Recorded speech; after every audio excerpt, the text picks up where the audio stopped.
आवाजी मतदानानं विश्वासदर्शक ठराव मंजूर झालेला आहे। आवाजी मतदानानं विश्वासदर्शक ठराव मंजूर झालाय। सध्या विधिमंडळाचं अधिवेशन सुरू आहे, विशेष अधिवेशन सुरू आहे आणि सरकारचा विश्वासदर्शक ठराव हा आवाजी मतदानानं मंजूर झालेला आहे। उदय सामंत यांनी ठराव मांडला आणि आवाजी मतदानानं विश्वासदर्शक ठराव मंजूर झालाय। प्रत्येक सरकारला विधिमंडळामध्ये आपला विश्वासदर्शक ठराव मंजूर करून घ्यावा लागतो, बहुमत सिद्ध करावं लागतं, फ्लोअर टेस्टला सामोरं जावं लागतं आणि आवाजी मतानं सरकारचा विश्वासदर्शक ठराव मंजूर झाल्याची माहिती मिळतेय। उदय सामंत यांनी हा विश्वासदर्शक ठराव मांडलेला होता। आज विधानसभा अध्यक्षांची निवड देखील करण्यात आली। आवाजी मतदानानं राहुल नार्वेकर यांच्या नावावरती शिक्कामोर्तब करण्यात आलं आणि त्यानंतर फडणवीस सरकारचा विश्वासदर्शक ठराव देखील मंजूर झालेला आहे। संविधानिक प्रक्रिया आहे। प्रत्येक सरकारला निवडून आल्यानंतर विधिमंडळात विधानसभेत आपला विश्वासदर्शक ठराव मंजूर करावा लागतो आणि आवाजी मतदानानं फडणवीस सरकारचा विश्वासदर्शक ठराव मंजूर झालाय। उदय सामंत यांनी हा ठराव मांडलेला होता आणि आवाजी मतदानानं हा विश्वासदर्शक ठराव मंजूर झालेला आहे।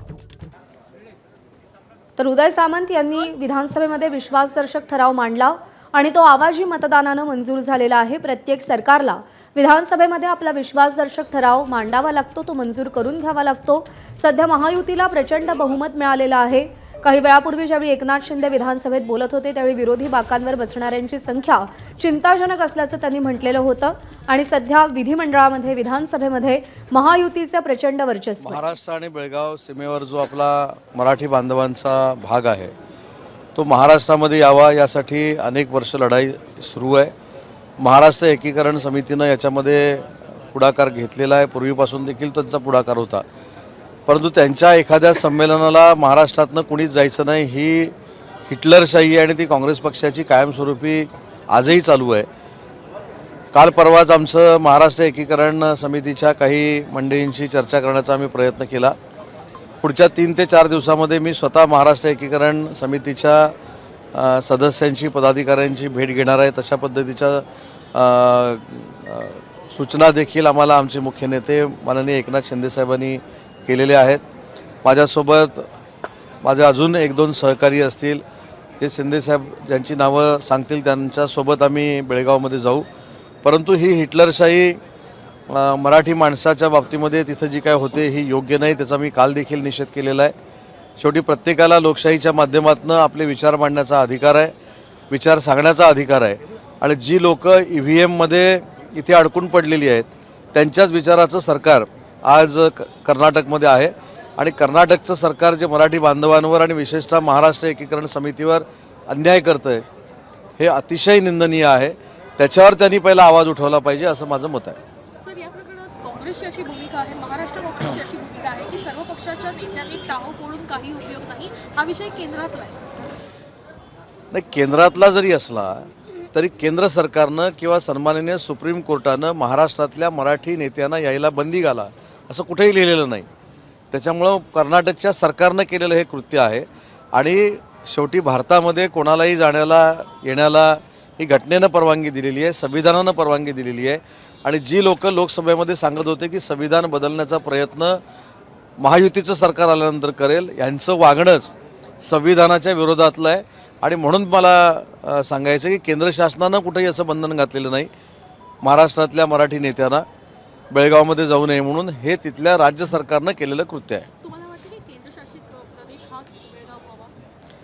याच्यामध्ये महाराष्ट्राच्या जनतेची आणि सीमा भागातल्या जनतेची प्रकर्षानं मागणी अशी आहे गेली कित्येक वर्षापासून की तो भाग महाराष्ट्रामध्ये आला पाहिजे आणि याच्या बाबतीतलं एक पिटिशन सुप्रीम कोर्टामध्ये चालू आहे। त्या सुप्रीम कोर्टामधल्या पिटिशनमध्ये देखील आम्ही मराठी बांधवांच्या बाजूनं सरकार म्हणून आहोत हे अनेक वेळा आम्ही सांगितलेलं आहे आणि म्हणून मला असं वाटतं की या संपूर्ण परिसरामध्ये काँग्रेसच्या तिथल्या सरकारनं जे पुन्हा एकदा अन्याय करण्याचं ठरवलेलं आहे त्या अन्यायाचा आम्ही जाहीरपणानं निषेध करतो। महाविकास आघाडी जरी एकत्र असली तरी ठाकरे गटाचा बेळगाव संदर्भातला एक वेगळा विचार आहे आणि काँग्रेसचा वेगळा विचार असलेला बघायला मिळत आहे। नाही, महाविकास आघाडीचे विचारच वेगवेगळे आहेत। आज विधानसभेच्या अध्यक्षांची निवड झाली, त्याच्यामध्ये उभाटानं बहिष्कार टाकला, परंतु त्यांच्याबरोबरचे जे 2 पक्ष होते काँग्रेस आणि राष्ट्रवादी काँग्रेस पार्टी शरदचंद्रजी पवार या दोन्ही पक्षाच्या नेत्यांनी तिथं अभिनंदनाची भाषणं केली आणि याच्यातलं सगळ्यात आज उल्लेखनीय जे भाषण होतं ते म्हणजे जयंत पाटील साहेबांचं होतं. जयंत पाटील साहेबांनी अनेक गोष्टीचा खुलासा हा सभागृहामध्ये केलेला आहे. त्याच्यामुळं काही लोकांनी स्वतःचं आत्मचिंतन आत्मपरीक्षण केलं पाहिजे. जयंत पाटील साहेबांसारखा सिनियर नेता ज्यावेळी काही गोष्टी सभागृहामध्ये मांडतो, मला असं वाटतं कारण त्यांची सिनियरिटी आणि त्यांचा असलेला अभ्यास याचा उपयोग आजूबाजूला बसलेल्या त्यांच्या मित्रपक्षांनी देखील करून घेतला पाहिजे. रत्नागिरीमध्ये ठाकरे गटाच्या पदाधिकाऱ्यांनी दर्ग्यात जाऊन प्रार्थना केलेली आहे की पक्षविरोधी ज्यांनी कामं केलेली आहेत, आम्हाला निष्ठेची शपथ निवडणुकीत घेतली आहे. ज्यांनी मदत नाही केली त्यांना शिक्षा दे असं हे केलंय. कसं बघता हिंदुत्वाचा मुद्दा असेल त्या ठिकाणी? नाही, हिंदुत्वाचा मुद्दा आणि माझ्या मतदारसंघामध्ये उभाटाच्या लोकांनी घेतलेली शपथ याचा काही संबंध येत नाही. उद्या 10 ते 1 या वेळेमध्ये विश्व हिंदू परिषदेमार्फत बांगलादेशामध्ये जो भारतातल्या हिंदू कम्युनिटीवर, भारतातल्या अल्पसंख्याक कम्युनिटीवर जो अन्याय होतोय त्याच्या विरोधामध्ये जे धरणं आंदोलन आहे त्याच्यामध्ये शिवसेना म्हणून मी देखील सामील होणार आहे. हा विषय झाला कुठचा? हा विषय झाला हिंदुत्वाचा. आणि काल जी माझ्या मतदारसंघामध्ये शपथ घेतली गेली की आम्ही प्रचार केला आहे की नाही, मला असं वाटतं हे लोकशाहीला घातक असा हा प्रकार आहे. परमेश्वराच्या चरणी लीन होणं हे मी समजू शकतो, परंतु परमेश्वराचा वापर, दर्ग्याचा वापर हा मतदान केलं आहे की नाही हे करण्यासाठी करणं हे योग्य आहे का हे उभाटाच्याच नेत्यांनी सांगितलं पाहिजे. EVMमध्ये घोळ असू शकतो, पण आता देवाकडे जाऊन मतदान केलं आहे की नाही अशा पद्धतीचा ज्यावेळी पदाधिकारी दबाव आणतात त्याचा खुलासा उभाटाच्याच पदाधिकाऱ्यांनी केला पाहिजे असं माझं मत आहे.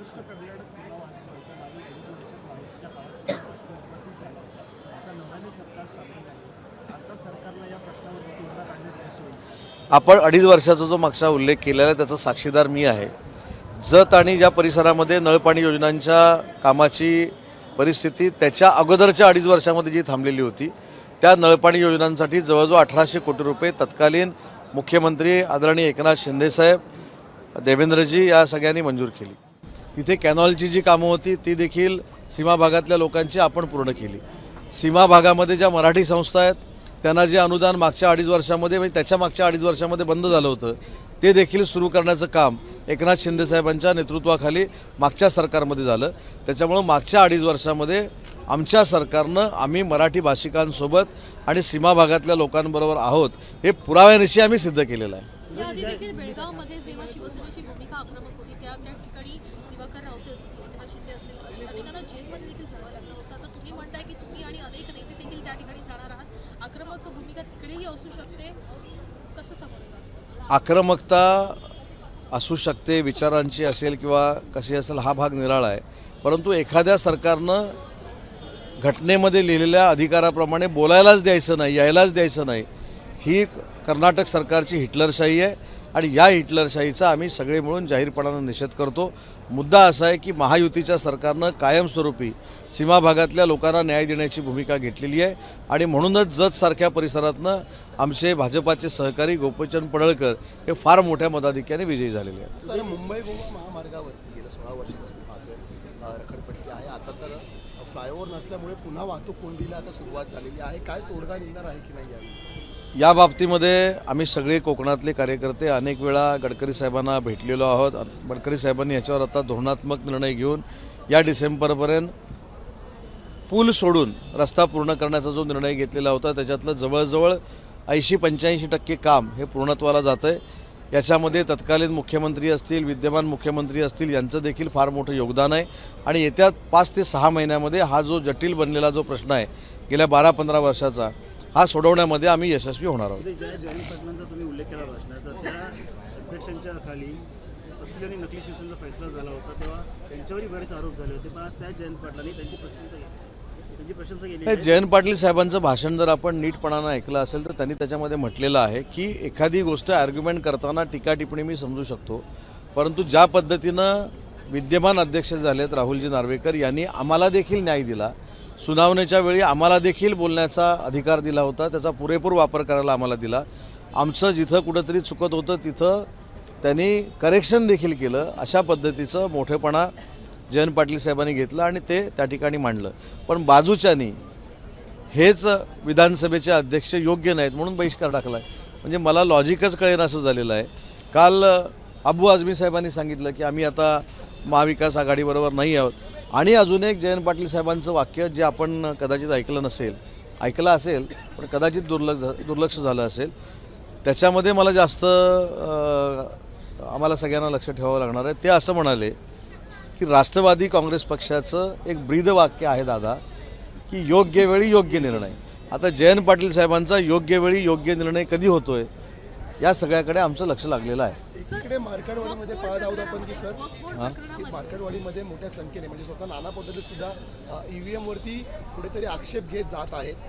काल शरद पवार गेलेले होते. आज जयंत पाटलांनी मात्र खुद्द मान्य केलं की कुठेतरी जो पराभव आहे तो जनतेने आम्हाला दिलेला आहे आणि आम्ही तो मान्य करतोय. मी थोडं याच्यामध्ये करेक्शन करतो. जयंत पाटील साहेब सभागृहामध्ये असं बोलले की महाराष्ट्रातल्या ज्या सगळ्या गोष्टी आम्हाला असं वाटत होत्या की आम्ही प्रचारामध्ये मांडल्या पाहिजेत, त्यांनी त्याचा उल्लेख केला 1, 2, 3, 4 आणि 5वा देखील उल्लेख असा केला की संविधानावर मी जास्त बोललो नाही. हे पण बघा रेकॉर्डवर. पण त्यांनी 4-5 मुद्दे काढले आणि 4-5 मुद्दे आम्ही विरोधकांनी मांडून देखील जनतेनं तुम्हाला मॅन्डेट दिला हा त्याच्यातला मतितार्थ होता. म्हणजे राष्ट्रवादी काँग्रेस पार्टी शरदचंद्रजी पवार या पक्षाचे प्रदेशाध्यक्ष स्वतः असं सांगतायत की जे मॅन्डेट दिलेलं आहे जनतेनं तुम्हाला दिलेलं आहे, त्याच्यामुळं तुम्ही विधानसभेचे अध्यक्ष बसवलेले आहात आणि ते विधानसभेचे अध्यक्ष कोणावरही अन्याय करणार नाहीत हे आम्हाला मान्य आहे. त्याच्यामुळे त्यांनी हे दाखवून दिलं की EVMचा मुद्दा ज्यांनी कोणी काढलेला आहे हा अतिशय बालिशपणाचा आहे आणि तो भविष्यामध्ये चालणार नाही. ह्याचे सुतोवाच स्वतः जयंत पाटील साहेबांनी या सभागृहामध्ये केलेले आहे. यांनी नरेंद्र मोदी यांचं कौतुक केलेलं आहे. त्यांनी असं देखील म्हटलेलं आहे की नरेंद्र मोदी आणि 370 सारखे अनेक महत्त्वाचे निर्णय घेतले, पण वक्फ गेली अनेक वर्ष ज्या पद्धतीनं मनमानी कारभार बसून लोकांवर दहशत उतरण्याचा प्रयत्न करताय त्याला चाप बसणार की नाही असा सवाल त्यांनी विचारला आहे. राजसाहेबांनी जे मुद्दे वक्फ बोर्डाच्या बाबतीमध्ये मांडलेले आहेत त्याचा देखील विचार, योग्य तो विचार केंद्र सरकार करेल, महाराष्ट्र सरकार देखील करेल. परंतु 370 कलम हा जो ऐतिहासिक निर्णय घेतला गेला तो माननीय नरेंद्र मोदी साहेबांची कमिटमेंट होती, अमित शहा साहेबांची कमिटमेंट होती आणि त्याच्यामुळं महाराष्ट्रातच नाही की देशभरामध्ये असा निर्णय घेतलेला आहे की आपल्या देशाकडे आता कोणीही डोळे वटारून बघू शकत नाही आणि कोणीही वाकड्या नजरेनं बघू शकत नाही. सर, हिंदुत्व हा रोग आहे अशी टीका महबूबा मुफ्तींची कन्या इल्तिजा मुफ्तींनी केलेली आहे. हिंदुत्वावर टीका केली नाही, याचं उत्तर मी देण्यापेक्षा उबाठाच्या नेत्याने दिलं पाहिजे. आपण सगळी भाषणं जर काढून बघितली तर काश्मीरमध्ये काय झालं, कशामुळं झालं, कोण काय करतं ही अनेक भाषणं 2 वर्षापूर्वी आपण सगळ्यांनी बघितलेली आहेत. आता त्या जर अशा पद्धतीनं हिंदुत्वावर बोलल्या असतील तर हिंदुत्वावर बोलणाऱ्या महाविकास आघाडीच्या एका घटक पक्षामुळं खरे हिंदुत्ववादी उबाठावाले आता महाविकास आघाडी सोडणार का हा खरा प्रश्न आहे. सर, राज्यातील लाचखोरीचं प्रमाण आहे ते 16% कमी झाल्याची बातमी समोर येते. लाचखोरीचं प्रमाण 16% कमी झालेलं आहे. पारदर्शकता वाढली त्यामुळे की लाचखोरांना आता पाठीशी घातली जाते या 2.5 वर्षात. या वर्षभरात म्हणजे एक तुमच्या लक्षात आलं असेल की लाचखोरगिरी कमी झाली याचा अर्थ पूर्वी लाचखोरगिरी होती आणि ती लाचखोरगिरी कोणाच्या काळामध्ये होती हे देखील सिद्ध झालं आणि आमच्या काळामध्ये ती कमी झाली. त्याच्यामुळं याच्यापेक्षा पुढं जाऊन जास्तीत जास्त जनतेला न्याय देण्याची भूमिका माननीय देवेंद्रजी फडणवीस साहेबांच्या नेतृत्वाखाली, एकनाथ शिंदे साहेबांच्या नेतृत्वाखाली आणि अजितदादांच्या नेतृत्वाखाली महायुतीचं सरकार नक्की घेईल हा आशावाद या ठिकाणी मी व्यक्त करतो. ठीक आहे. ABP माझा, उघडा डोळे बघा नीट.